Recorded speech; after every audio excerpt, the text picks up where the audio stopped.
Welcome back to Esther's Legacy, for we are here for such a time as this. Today we are going to be studying Armageddon. So we're going to be in Revelation 19, verses 17 through 20.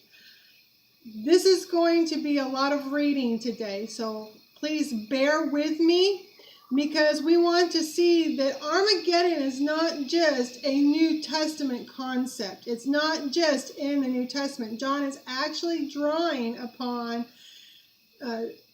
battles that are described in the prophets. So let's begin with Revelation 19. We're going to read all of 17 through 21. Ready?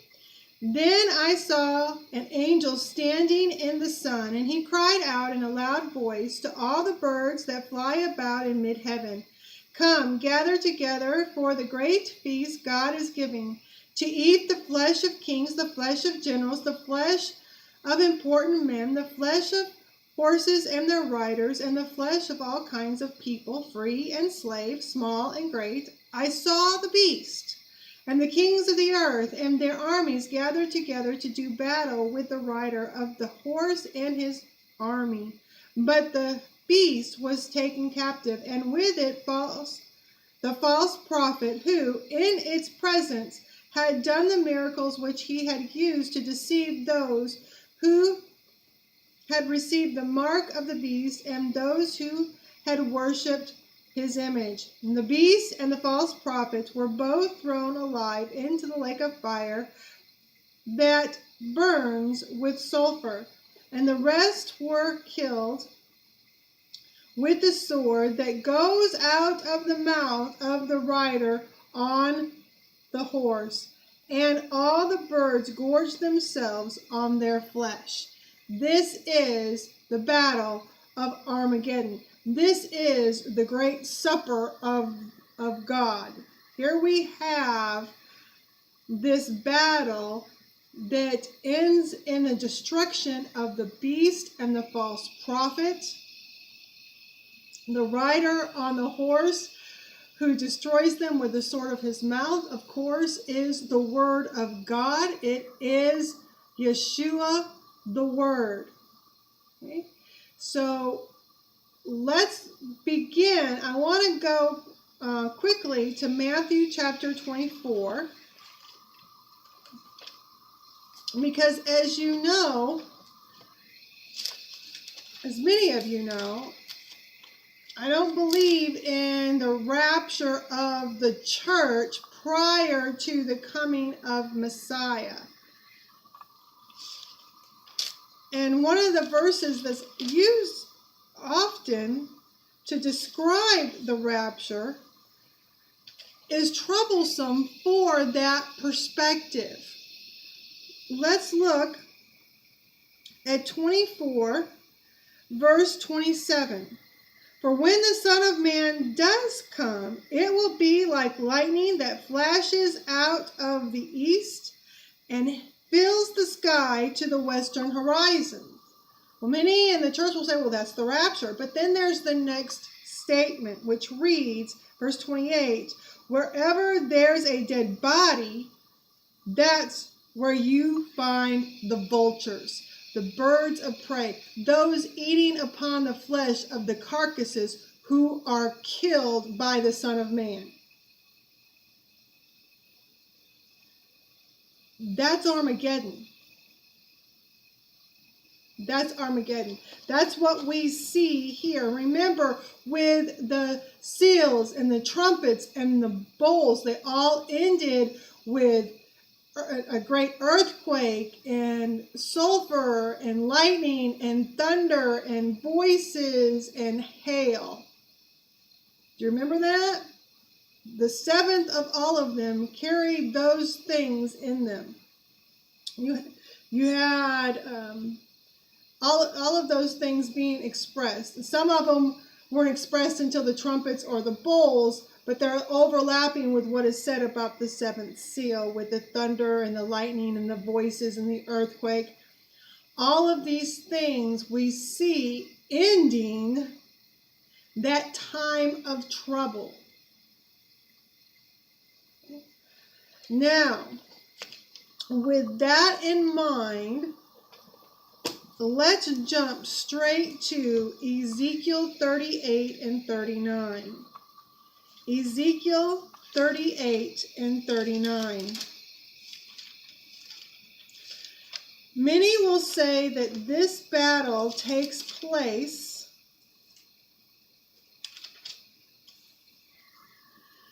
at the beginning of the tribulation.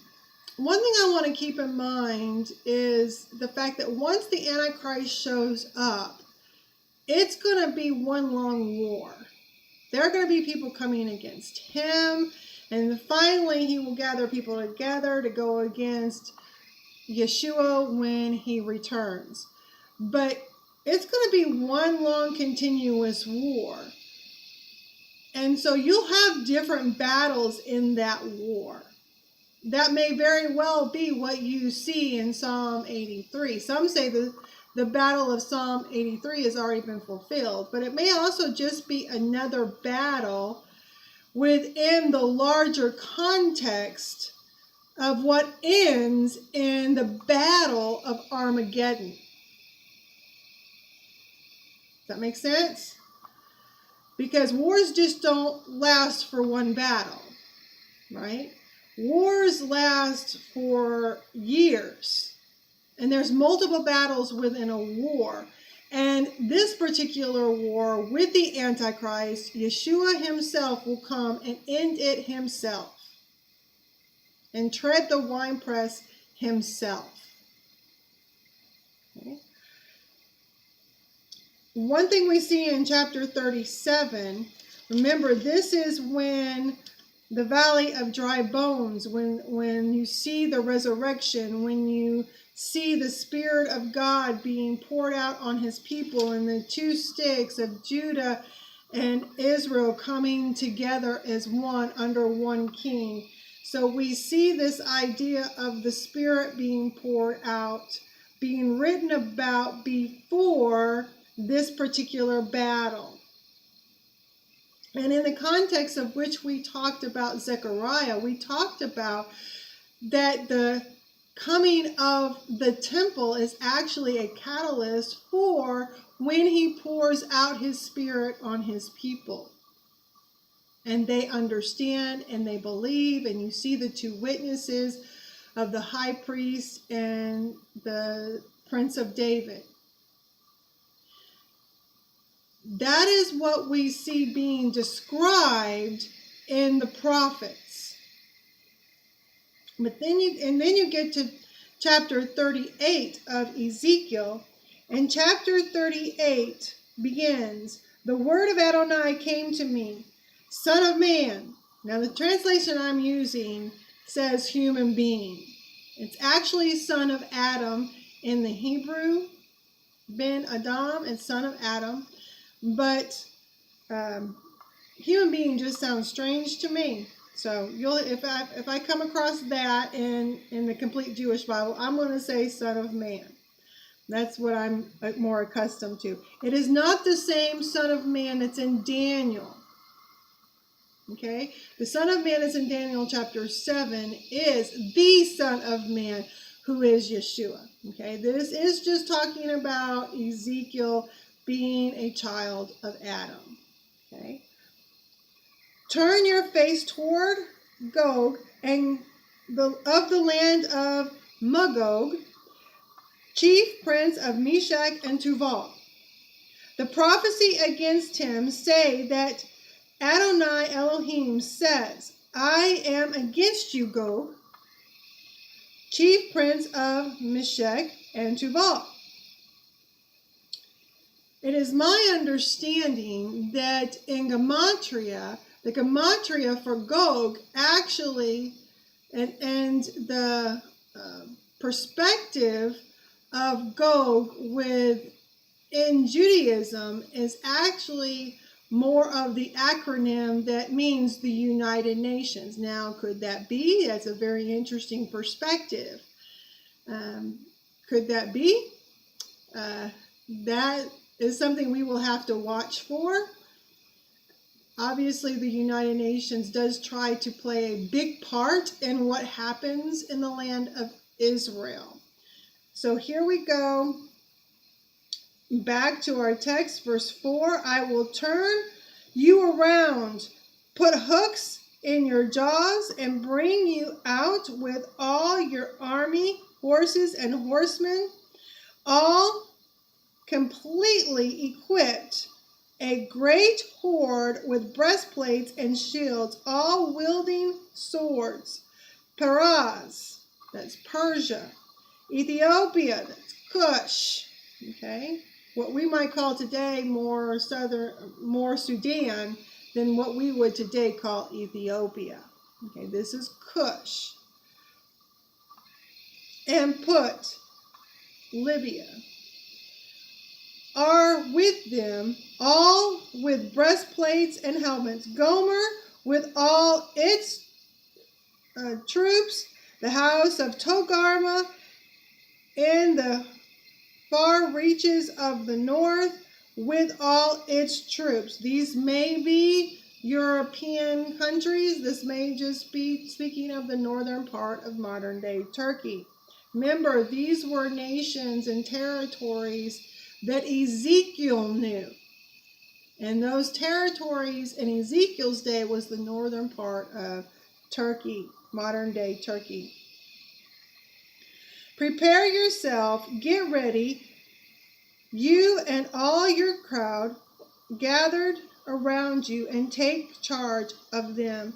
After many days have passed, you will be mustered for service. In later years, you will invade the land which has been brought back from the sword, gathered out of many peoples, the mountains of Israel.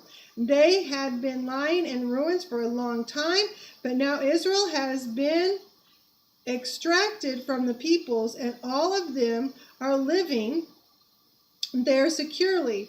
You will come up like a storm. You will be like a cloud covering the land, you and all your troops, and many other peoples with you. Okay, so Israel was dispersed, things went into ruins, and now they're back. This, I believe, is the Roman exile, and things laid in ruins for a long time. But now the people of Israel are back in their land.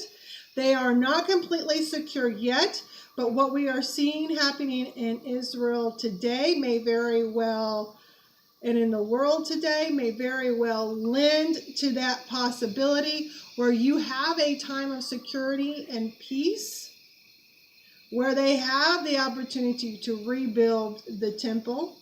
Okay. So here we're talking about a time when they are secure. Verse 10, Adonai Elohim says, when that day comes, thoughts will well up in your mind, and you will devise a sinister scheme.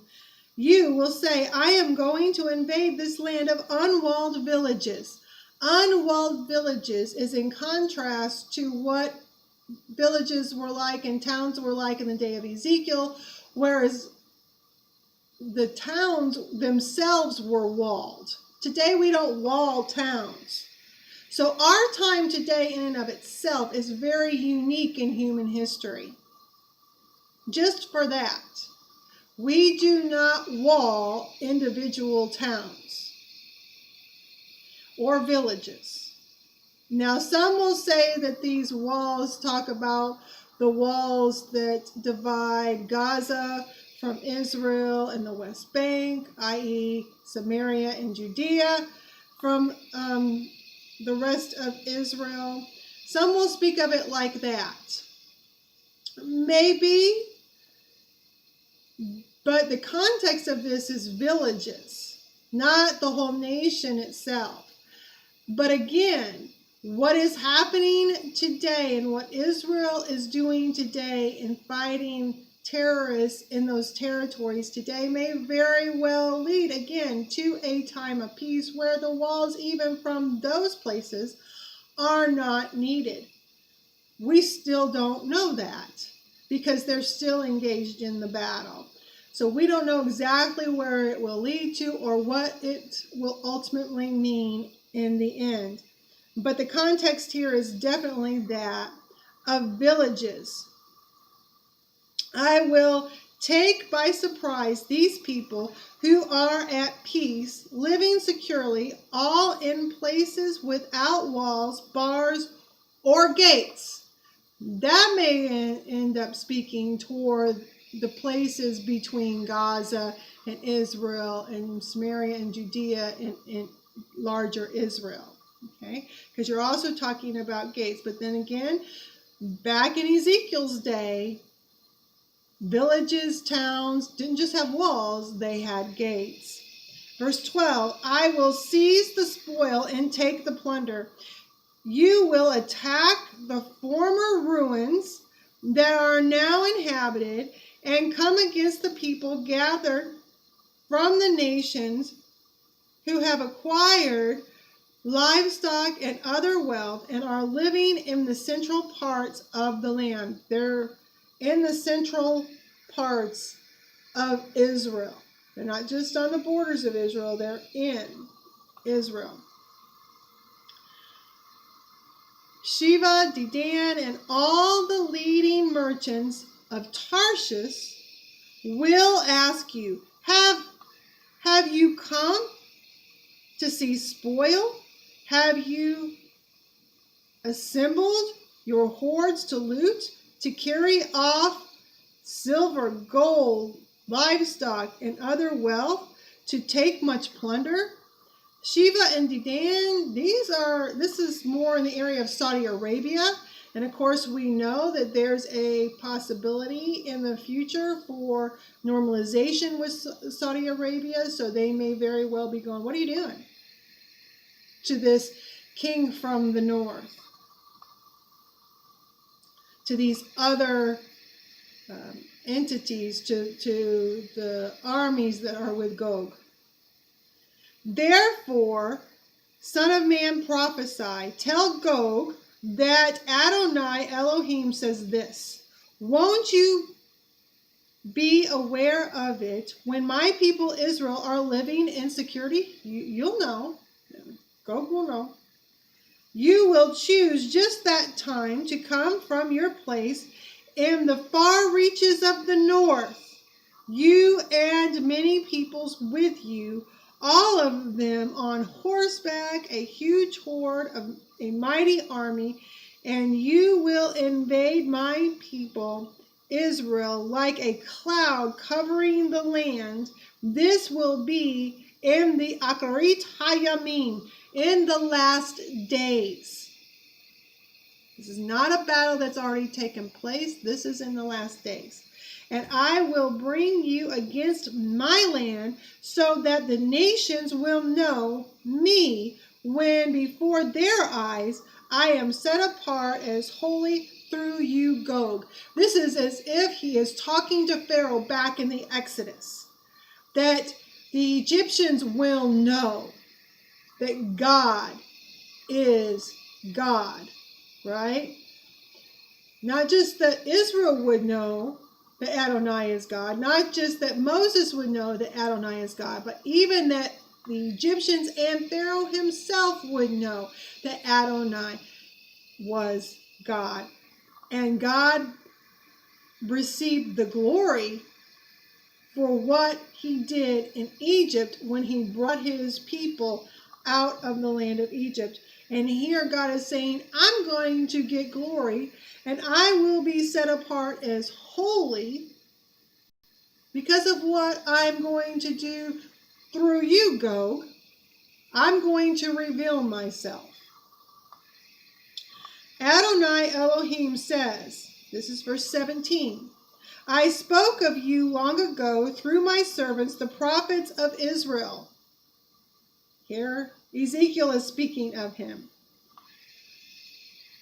Matter of fact, even in the Torah, Balaam speaks of Gog. Sometimes it's translated in one of his blessings, Agag, but when you actually look at the Hebrew there, it's Gog. Okay? So even in the Torah, this one is spoken of. Back then, they prophesied for many years that I would have you invade them. And when that day comes, when Gog invades the land of Israel, says Adonai Elohim, my furious anger will boil up. I'm going to bring you.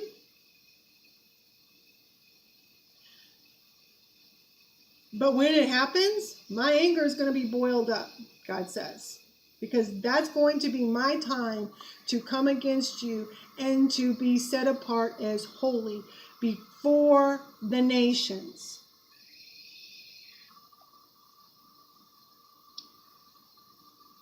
Verse 19, in my jealousy, in my heated fury, I speak. When that day comes, there will be a great earthquake in the land of Israel, so that the fish of the sea, the birds of the air, the wild beasts, and all the reptiles creeping on the ground, and every human being there, every man there in the land will tremble before me. Mountains will fall, cliffs crumble, and every wall crash to the ground. I will summon a sword against him throughout all my mountains, says Adonai Elohim. Every man will yield his sword against his brother. I will judge him with plague and with blood. I will cause torrential rain to fall on him, his troops, and the many peoples with him, along with huge hailstones, fire, and sulfur. So we have earthquake, we have sulfur, we have fire, we have huge hailstones, we have confusion. I will show my greatness and holiness, making myself known in the sight of many nations, and then they will know that I am Adonai. This is God saying, this is it. I am Adonai, and the world, the nations will know. I don't see any other possibility really here other than this being Armageddon, because of the way it ends. Now, it may start earlier than the final battle, the coming against the secure villages. That's when the Antichrist comes against Israel midway through the tribulation. So this is 3.5 years of war that culminates in a final battle when God allows Gog to set it in his mind to go and to come against Israel directly at the end. So let's go to chapter 39. So you, Son of man, prophesy against Gog. Say that Adonai Elohim says, I am against you, Gog, chief prince of Meshech and Tubal. I will turn you around, lead you on, and bring you from the far reaches of the north against the mountains of Israel.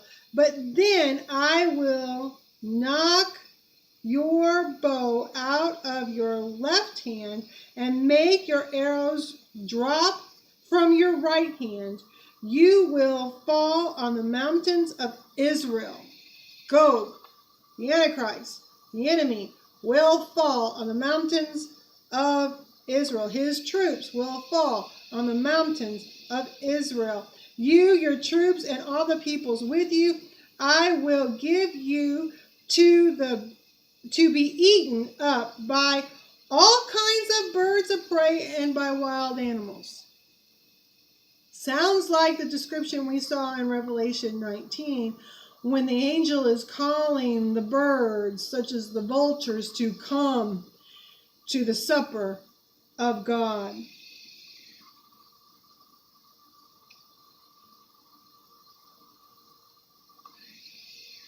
Verse 5, you will fall in the open field, For I have spoken, says Adonai Elohim, the open field of Armageddon, along the mountains of Israel.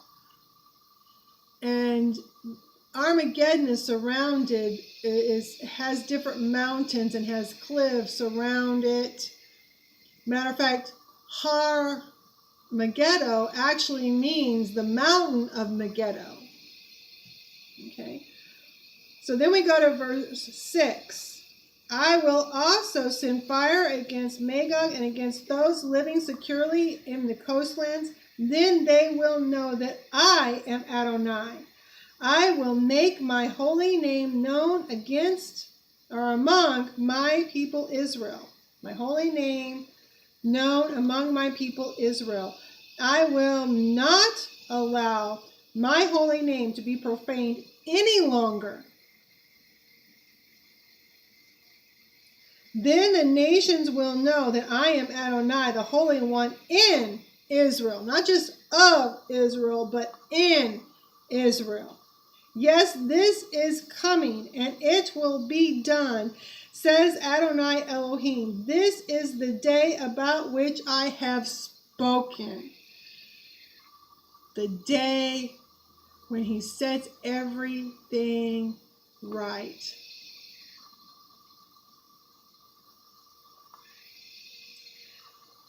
Those living in Israel's cities will go out and set fire to the weapons to use as fuel. The shields, breastplates, bows, arrows, clubs, and spears, they will use them for fires 7 years. Now, a lot of people say use this as to also say why this is at the beginning of the tribulation, because these 7 years are the years of tribulation. I'm not so sure. These 7 years could also be the first Shemitah cycle in the kingdom, where they don't have to go and gather fuel. It's right there for them. And so they are completely concentrating in that first Shemitah cycle on restoring the land, on rebuilding or reconsecrating the temple and the altar. Their king, the Messiah, is right there. They are enjoying a time of celebration with him, right? In many ways, it's that honeymoon period where they don't have to go out and do these things. It's all right there for them.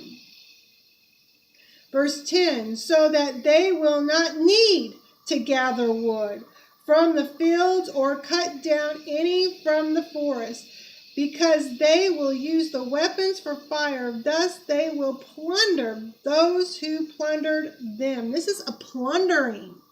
This is not a mere existence during the 7 years of tribulation. This is a plundering. And rob those who robbed them. In other words, they're getting restitution in this way, says Adonai Elohim. Verse 11, when that day comes, I will give Gog a place there in Israel for graves, the traveler's valley east of the sea, and it will block the traveler's passage when the main highways goes right through the valley of Armageddon. It's a way of travelers. There they will bury Gog and all his horde, and they will rename it the Valley of Hinnom Gog, horde of Gog. They're going to bury this horde, this army. It will take the house of Israel 7 months to bury them. So they have fuel for 7 years. It's going to take them 7 months to bury all these people in order to cleanse the land. Yes, all the people of the land will be burying them. They will become famous for it. It will be a day for me to be glorified, says Adonai Elohim. So this is going to take place for 7 months. So that first year, they're going to be doing a lot of, there's going to be a lot of cleanup from the Battle of Armageddon. So it's a time of rejoicing, it's a time of cleanup, it's a time of renewal, of rebuilding, of consecrating, of purifying the land. They will then pick men for the continual duty of going through the land and burying with the travelers the corpses still lying out on the ground. In order to cleanse it, they will begin their search after the 7 months. As they go through the land, if anyone sees a human bone, he will put a marker next to it until the grave diggers have buried it in the valley of Gog. Okay, the horde of Gog. Moreover, Hamona, which means horde or multitude, will be the name of a city. Thus they will cleanse the land. The land will once again be pure. If the blood is going to be so high, there needs to be a cleansing. And there's a reason, God is allowing the birds to come and feed on the flesh and feed on the blood. That's part of the process of helping them cleanse the land. Verse 17, as you go, as for you, man, he's talking to Ezekiel, as for you, man, Adonai Elohim says that you are to speak to all kinds of birds and to every wild animal as follows. So as for you, man, or human, that just sounds so funny to me, human. Adonai Elohim says that you are to speak to all kinds of birds and to every wild animal as follows. Assemble yourselves and come, gather yourselves from all around for the sacrifice I am preparing for you, a great sacrifice on the mountains of Israel, where you can eat flesh and drink blood. You will eat the flesh of heroes and drink the blood of the earth's princes, rams, lambs, goats, and bulls fattened in Bashan, all of them. You will eat fat till you are gorged and drink blood till you are drunk at the sacrifice I have prepared for you at my table, the sacrifice of God, right? The supper of God. This is what is described in Revelation 19, which is what we read. At my table you will be satisfied with horses, horsemen, heroes, and every kind of warrior, says Adonai Elohim, for the birds and the wild animals. Thus will I display my glory among the nations, so that all the nations will see my judgment when I execute it, and my hand when I lay it on them. From that day on, the house of Israel will know. That day on, the house of Israel will know that I am Adonai, their God, while the nations will know that the house of Israel went into exile because of their guilt, because they broke faith with me, so that I hid my face from them and handed them over to their adversaries, and they fell by the sword, all of them. Yes, I treated them as their uncleanness and crimes deserved, and I hid my face from them. Therefore, Adonai Elohim says this: now I will restore the fortunes of Yaakov and have compassion on the entire house of Israel, and I will be jealous for my holy name. They will bear their shame and their guilt from breaking faith with me once they are living securely in their land with no one to make them afraid. This will be after I have brought them back from the peoples and gathered them out of their enemies' land, thereby being consecrated through them in the sight of many nations.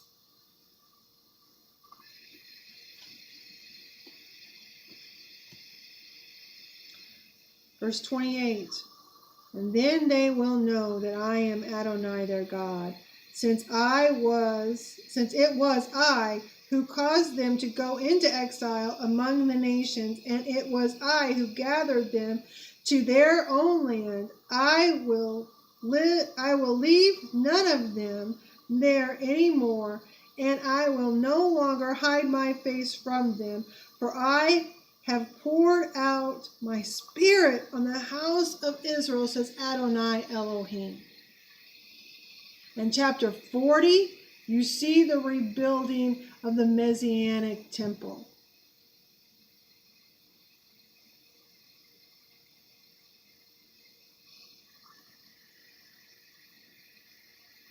I don't see how this can be anything other than the Battle of Armageddon. There are just too many clues in there that fit so well. And John is not just coming up with something brand new. John is constantly drawing on the prophets, as we have seen in this study of Revelation. So when it comes to Armageddon, when it comes to that final battle, when it comes to the birds being called in to the supper of God, what is he drawing from? What is it that John is referring to? I don't see how it can be anything else than this right here. There are other passages that hint at those days. Joel, right? Joel chapter 3, verse 3, or 2, verse 30, depending on which version you have, all the way to the end of, pretty much the end of the book, 4:19 or 3:19, depending on which version you have. So we see things within the book of Joel. So let's turn there. Let's go ahead and read that.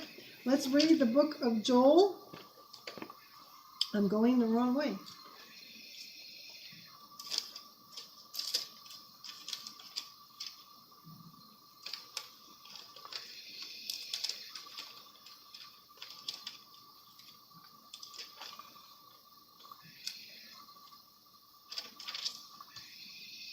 I'm starting in chapter 3, verse 3 if you're in a Jewish Bible. If you're in a Christian Bible, it's chapter 2, verse 30.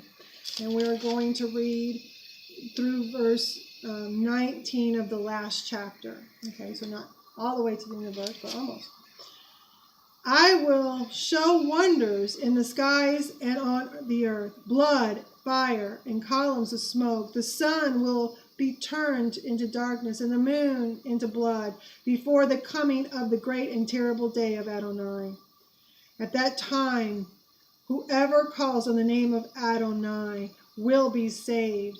For in Mount Zion and Jerusalem, there will be those who escape, as Adonai has promised. Among the survivors will be those whom Adonai has called. For then, at that time, when I restore the fortunes of Yehuda and Judah and Jerusalem, I will gather all nations and bring them down to the valley of Jehoshaphat. This is where Adonai judges. I will enter into judgment there. And this is understood to be the valley of the Kidron Valley, between the Temple Mount and the Mount of Olives. I will enter into judgment there for my people, my heritage Israel, whom they scattered among the nations. Remember, that's what happened in Ezekiel. They got scattered. And then they divided my land. So dividing the land is not a good idea. They drew lots for my people, traded boys for whores, sold girls for wine to drink. Moreover, what have you against me? Notice these places. Tizor, that's Tyre. Zidon, Sidon. And all parts of Philistia, Gaza. Are you paying me back for something I did? If you're paying me back for something I did, then easily, quickly, I'll pay you back right on your own head. What you want it done to me, I will do to you. What you want it done to my people, I will have done to you. I will do to you. You took my silver and gold. You brought my good treasures into your temples.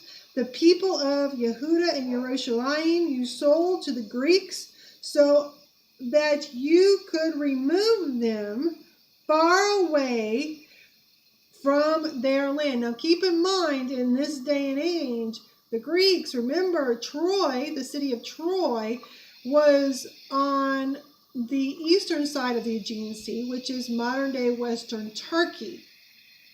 And they were Greeks. Okay? So it doesn't just mean what we consider Greece today. The Greeks were all around the Aegean Sea, including in modern-day Turkey. Okay, so you sold to the Greeks so that you could remove them far away from their land. I will rouse them from the place where you sold them and pay you back right on your own head. I will sell your sons and daughters to the people of Judah, and they will sell them to the men of Sheva, a nation far off, for Adonai has spoken. Proclaim this among the nations. Prepare for war. Rouse the warriors. Let all the fighting men approach and attack. Hammer your plow blades into swords and your pruning knives into spears. Let the weak say, I am strong. Hurry, come, you surrounding nations. Surrounding nations around who? Israel. Gather yourselves together. Bring your warriors down. Adonai. Let the nations be roused and come up to the valley of Jehoshaphat. Adonai judges. For there I will sit to judge all the surrounding nations. Swing and sickle, for the harvest is ripe. Come and tread, for the winepress is full. He trods the winepress, remember?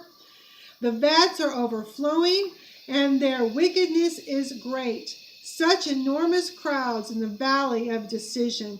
For the day of Adonai is upon us in the valley of decision. The sun and moon have grown black, and the stars have stopped shining. Adonai will roar from Zion. He will thunder from Jerusalem. The sky and the earth will shake. But Adonai will be a refuge for his people, a stronghold for the people of Israel. You will know that I am Adonai your God, living on Zion, my holy mountain. Then Jerusalem will be holy, and foreigners will pass through her no more. Then, when the time comes, the mountains will drip with sweet wine, and hills will flow with milk.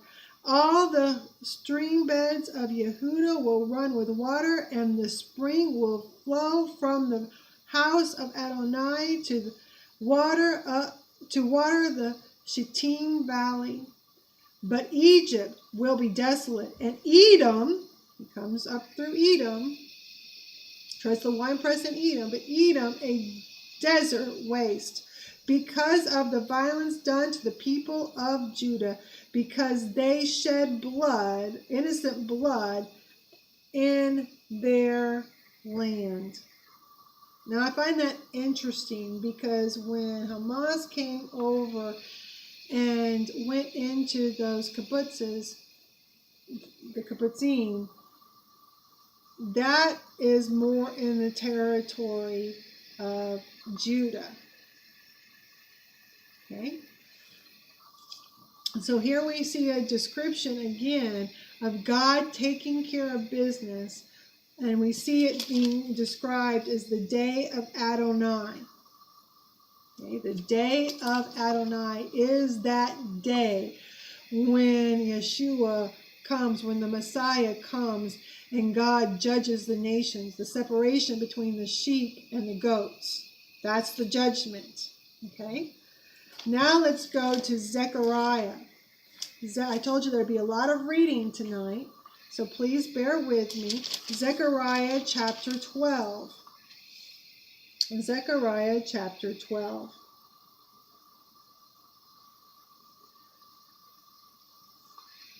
Let's read 12 through 14.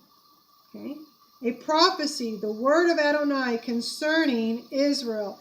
Here is the message from Adonai, who stretched out the heavens, laid the foundation of the earth, and formed the spirit inside human beings, inside of man. I will make Jerusalem a cup that will stagger the surrounding peoples. Even Yehuda, Judah, will be caught up in the siege against Jerusalem. And when that day comes, I will make Jerusalem a heavy stone for all the peoples. All who try to lift it will hurt themselves, and all the earth's nations will be massed against her. When that day comes, says Adonai, I will strike all the horses with panic and their riders with madness. I will keep watch over Yehuda, but I will strike blind all the horses of the peoples.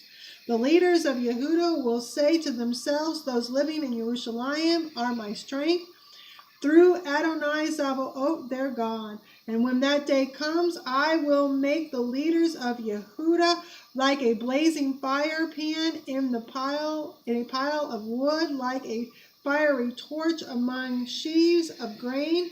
They will devour all the surrounding peoples, on the right, and on the left. Jerusalem will be inhabited in her own place, Jerusalem.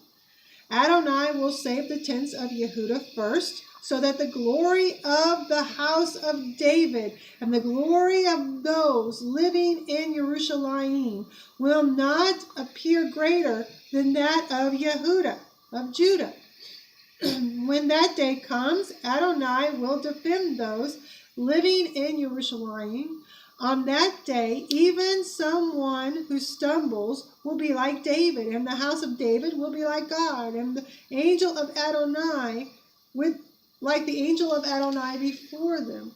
And when that day comes, I will seek to destroy all nations attacking Jerusalem, and I will pour out on the house of David and on those living in Jerusalem a spirit of grace and prayer, and they will look to me, whom they pierced.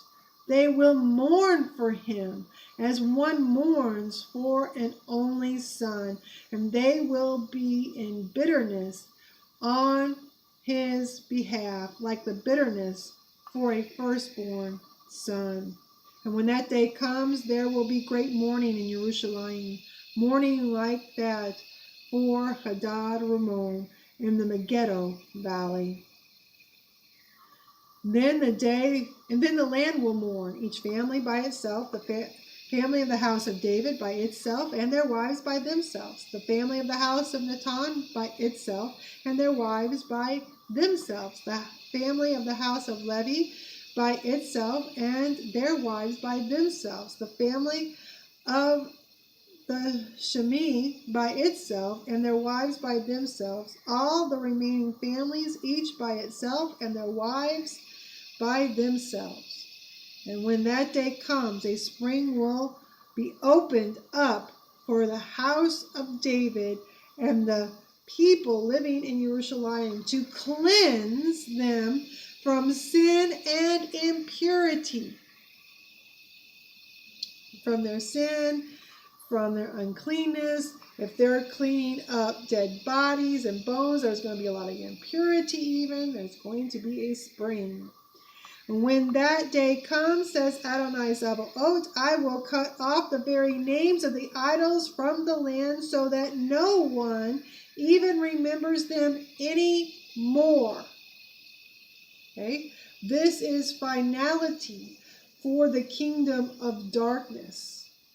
Okay? Because God is coming to take over.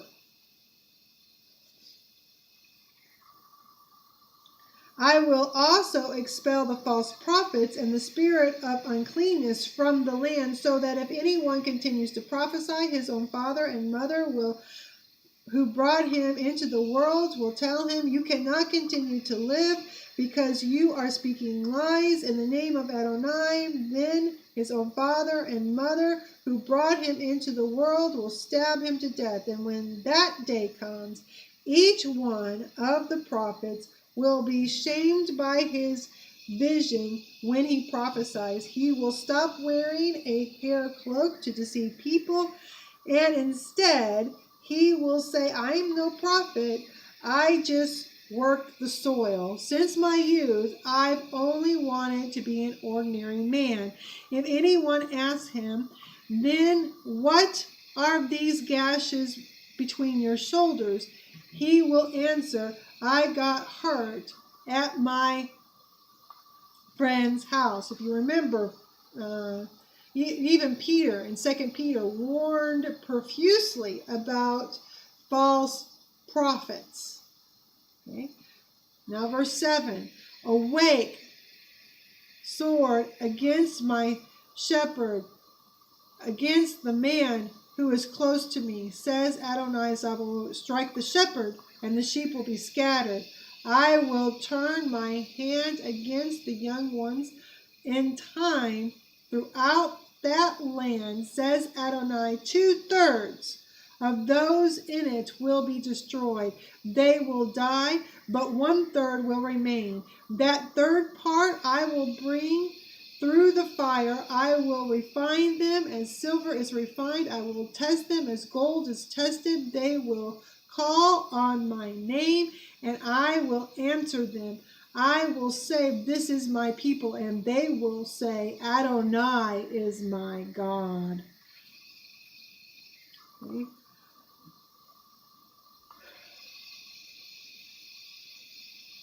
Chapter 14. Look, a day is coming for Adonai when your plunder, Jerusalem, will be divided right there within you. For I will gather all the nations against Jerusalem for war. Here we go.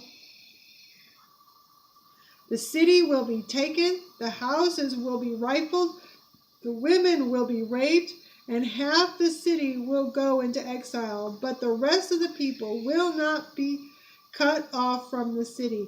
Then Adonai will go out and fight against those nations, fighting as on the day of battle. On that day, his feet will stand on the Mount of Olives, which lies to the east of Jerusalem. And the Mount of Olives will be split in half from the east to the west to make a huge valley. Half of the mountain will move toward the north and half of it toward the south. You will flee to the valley in the mountains, for the valley in the mountains will reach to Adzel. You will flee, just as you fled before the earthquake in the days of Uzziah, king of Yehudah. Then Adonai, my God, will come to you with all the holy ones. So after you flee, right, he's going to come and get you. When we know that, he comes up and he gets them, right? He comes through Edom and he gets them. On that day, because they're in the wilderness, remember? Revelation chapter 12, they go out, right? They go out of Jerusalem. Those in Judah and Jerusalem flee to the mountains. Get out, right? On that day, be in the wilderness. On that day there will be neither bright light nor thick darkness, and one day known to Adonai will be and one day known to Adonai will be neither day nor night, although by evening there will be light. On that day fresh water will flow out from Jerusalem. Okay? The spring, right? The spring, or the river of Ezekiel chapter 47. Half toward the eastern sea and half toward the western sea, the Dead Sea, right? Both summer and winter. And then Adonai will be king over the whole world, over the whole earth, over everyone. Okay? The Lamb will be on the throne. And on that day, Adonai will be the only one, and his name will be the only name. He will be one, and his name one. Because he is one, right? All the land will be made like the Arava, from Giva to Ramon. In the Negev, Jerusalem will be raised up and inhabited where she is, from Benjamin's gate to the place where the earlier gate stood, and on to the corner gate, and from the tower of Hananel to the king's wine presses.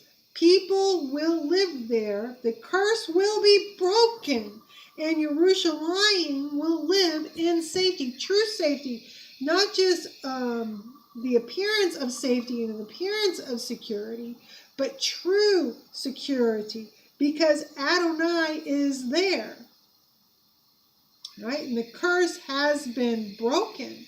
The battle has been fought. It has been won, and Messiah is on the throne. Verse 12.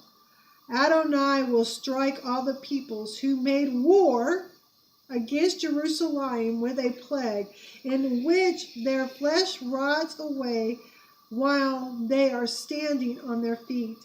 Their eyes will rot away in their sockets, and their tongues rot away in their mouths. And when that day comes, there will be among them great panic, sent by Adonai.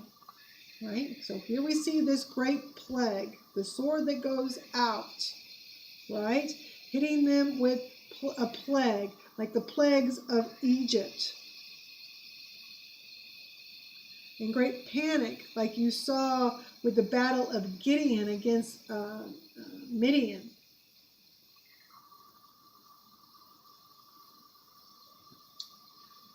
So a great panic sent by Adonai, so that everyone lays hands on his neighbor, who in turn attacks him, just like Gideon with Midian.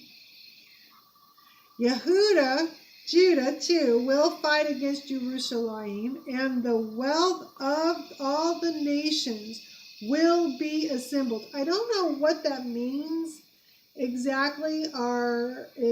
Is Judah fighting against the enemy who's in Jerusalem? Or are some of Judah actually attaching themselves to the army of Gog? Okay, that's a little confusing right there. Gold, silver, clothing in great abundance. A plague like this plague will also affect the horses, mules, camels, donkeys, and all other animals in those camps. Okay. Kind of makes you wonder, is this the plague that fell on the army of Assyria outside of Jerusalem in Hezekiah's day? Maybe.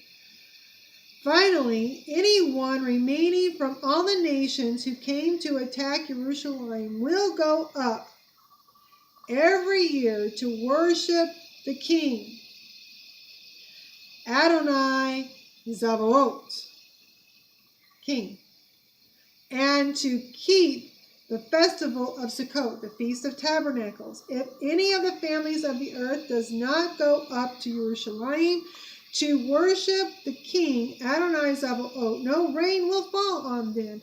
If the family of Egypt does not go up, if they refuse to come, they will have no annual overflow from the Nile, no rain. Okay? Moreover, there will be no plague with which Adonai will strike the nations that don't go up to keep the festival of Sukkot. This will be Egypt's punishment and the punishment of all the nations that don't go up to keep the festival of Sukkot. He's ruling the nations with an iron scepter.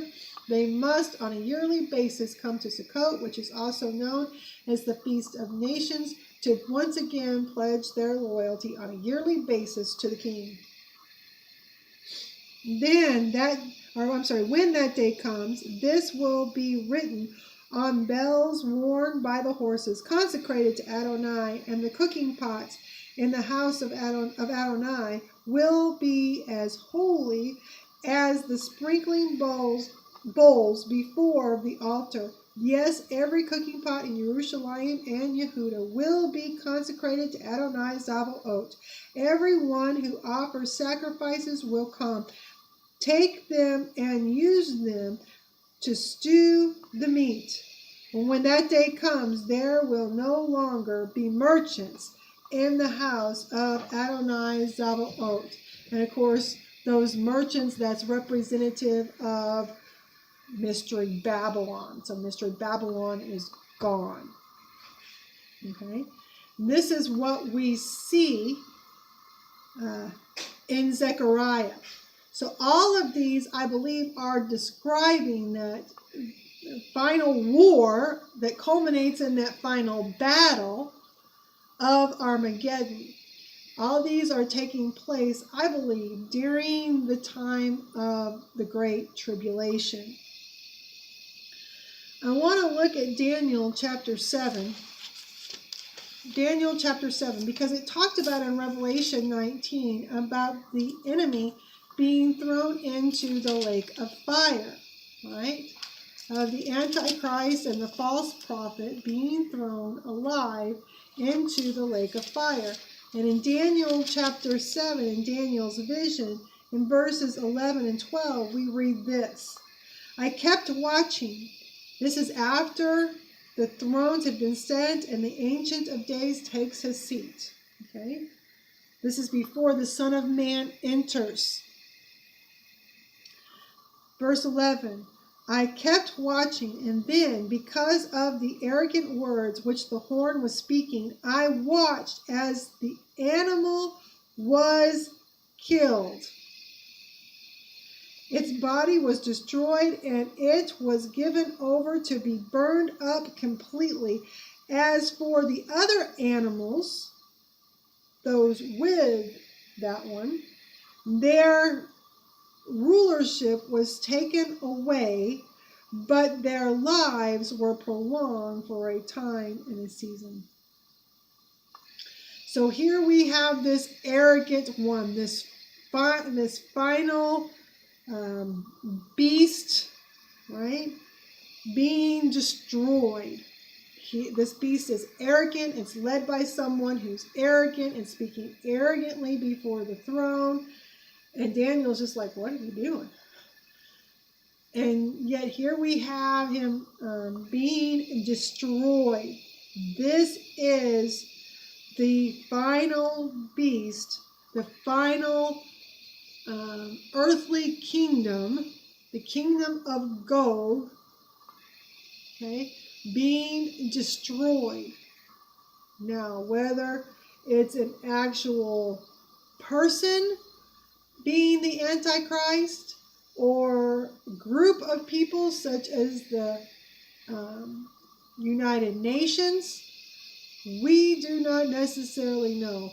We know that the United Nations is coming against Israel more and more, and the false prophets of the United Nations seems to be our media in a lot of ways. Okay, so we see that possibility. But then again, there's also, this could be the Antichrist himself and the false prophet, just two individuals as well. Okay, so you could have the two individuals as well as what they are representing. We don't know exactly how this is going to play out in those terms, but here we see the enemy being destroyed and burned up, completely being burned up in fire, being thrown into the lake of fire. Okay. Revelation says he is thrown alive in the lake of fire. Okay. So that may be how he is, quote unquote, killed. He's thrown into the lake of fire. What you want to happen to the people of God returns to your own head. Right? We see in Daniel, right, the 3 Hebrew young men being put in the furnace, in the fire. Here, the final beast that represents all of Babylon, because Babylon was the head of gold. That final beast being thrown into the fire. So, in a lake of fire, which is interesting. So here we have Armageddon. I hope this has brought some clarity and not more confusion. John is drawing on the prophets. He has not seen a vision that no one else has ever seen. He has seen something that the prophets have already seen and spoke of. Okay? And so now he's receiving his vision, and this is the way he's seeing it in Revelation. So I hope this is helpful. I hope that if you have any questions, just write it in the comments. There's a lot here. There's a whole lot here. And obviously, we are in days that very well may be leading up to these events, but we are, I don't think, in these events as of yet. There are some who are saying we may already be coming right there. I think there are still some things that need to fall into place. How that is exactly going to happen, at what point that happens, is still yet to be seen, obviously. So we need to keep our eyes open, our hearts open, and just when God reveals these things, when God makes these things known, when these things actually happen, we need to be able to, yep, this is this, and know that the Son of Man is coming soon. Amen. So I hope this has been a blessing to you. Hope you have a wonderful week. Lord willing, I will see you again next week, next Thursday. Until then, y'all have a blessed Shabbat and a blessed week. Shalom.